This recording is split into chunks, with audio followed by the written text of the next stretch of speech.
Você já percebeu que no Brasil, muitas vezes, a pobreza é tratada como uma história bonita? Como se fosse algo inspirador, algo que deveríamos admirar? A criança que estuda debaixo do poste porque não tem luz em casa, o trabalhador que acorda às 3 da manhã e anda quilômetros a pé para sustentar a família, e a mãe solo que se desdobra em 3 empregos e ainda sorri no final do dia. Essas histórias são mostradas como exemplos de força e de superação, o que realmente são, mas ninguém para perguntar por que isso ainda acontece. Isso não é bonito, isso é trágico. Isso é resultado de um sistema que falhou. E o pior de tudo, nos fizeram acreditar que essa realidade é normal. Nos ensinaram a ver sofrimento como virtude, a aceitar a miséria como destino. E enquanto a gente continua aplaudindo essas situações e achando que tudo isso é normal, nada muda. Hoje nós vamos abrir os seus olhos para uma verdade dura. A romantização da pobreza está destruindo o Brasil. Ela nos torna passivos, nos faz aceitar menos do que merecemos e ainda perpetua um ciclo de desigualdade que nunca termina. Se você acha que essa conversa não é tão importante, então eu te desafio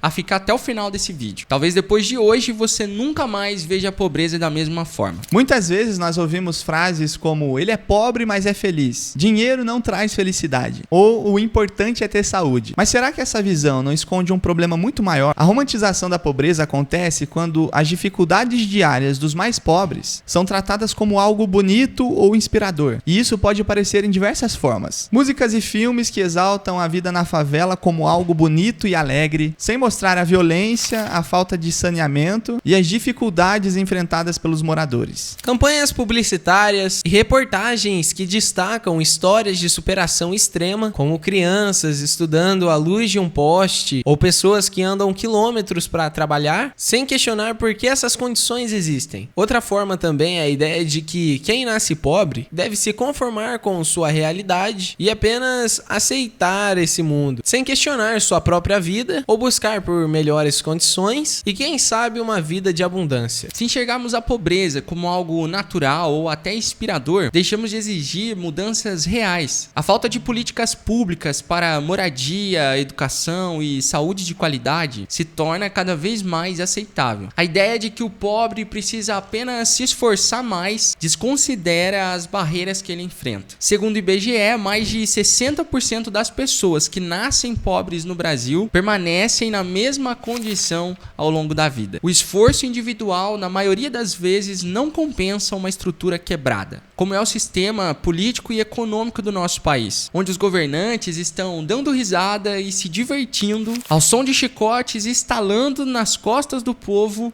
com impostos e taxas cada vez mais altos. Se acreditamos que o pobre é feliz mesmo sem recursos, não vemos a necessidade de investir em melhorias. E segundo dados do Fórum Brasileiro de Segurança Pública, milhões de brasileiros vivem em comunidades sem acesso a saneamento básico e saúde adequada. Mas essa realidade não gera a revolta necessária para mudanças, porque essa romantização faz com que tudo isso pareça normal em pleno 2025. Olha só como a romantização da pobreza está presente na cultura brasileira de forma escancarada. Se você pega o funk, que é um dos estilos mais escutados aqui no Brasil, a maioria das músicas estão de alguma forma romantizando a pobreza, exaltando a vida na favela ou as condições de escassez de uma forma que pode ser vista como algo bom. Dá uma olhada nos nomes de algumas músicas que a gente pesquisou. Favela é meu lugar, eu sou favela, deixa a favela viver, na favela eu vou ficar, o bonde é da favela, favelada é meu estilo, o poder da favela, sou da favela, vida na favela, cria de favela, eu vim da favela, favela chique, orgulho da favela, favela chegou e eu amo minha quebrada. O problema não está em retratar o cenário ou ter orgulho de onde você nasceu. O problema é que vendem uma imagem distorcida da realidade, onde a favela é um lugar alegre, onde todos são felizes e têm orgulho de onde moram e das condições que vivem. Sabemos que isso não é verdade. Aquela frase famosa, a favela venceu,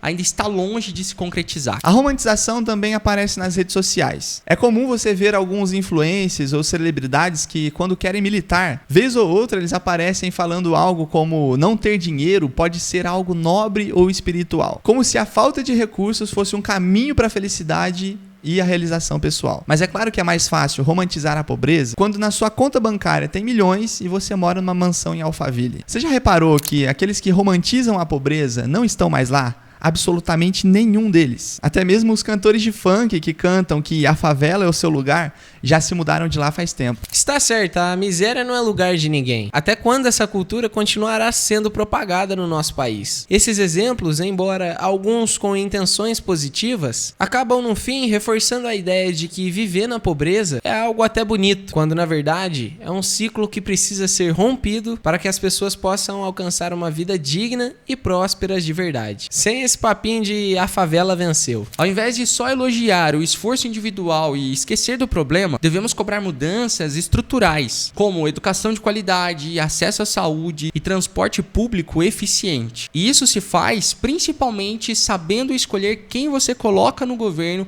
em dias de eleições. Esforço e mérito são importantes, mas precisamos ser realistas e entender que nem todos partem do mesmo ponto de largada. Como você vê na pesquisa, a verdade é que a maioria que nasceu pobre vai continuar sendo pobre. Então, oportunidades precisam ser distribuídas com mais volume e mais intensidade, para que mais pessoas tenham chances reais de sucesso. E isso depende de uma mudança estrutural de governo. Mesmo sendo pobres, precisamos entender que a pobreza ou a miséria não é bonito. Não é motivo de orgulho e, acima de tudo, não é algo que você deve aceitar como normal. Todos nós somos dignos de morar em uma boa casa, dirigir um bom carro e ter acesso a uma boa educação. Mas enquanto continuarmos a romantizar a miséria, continuaremos presos em um ciclo que nada muda. É hora de enxergar a pobreza pelo que ela realmente é, um problema social que precisa ser resolvido. E o primeiro passo para uma possível mudança é a mudança de mentalidade, porque o Brasil só muda quando o brasileiro mudar, e não o contrário. Se gostou do vídeo, deixa o like, se inscreve no canal se você não for inscrito e até o próximo Irmãos de Negócio.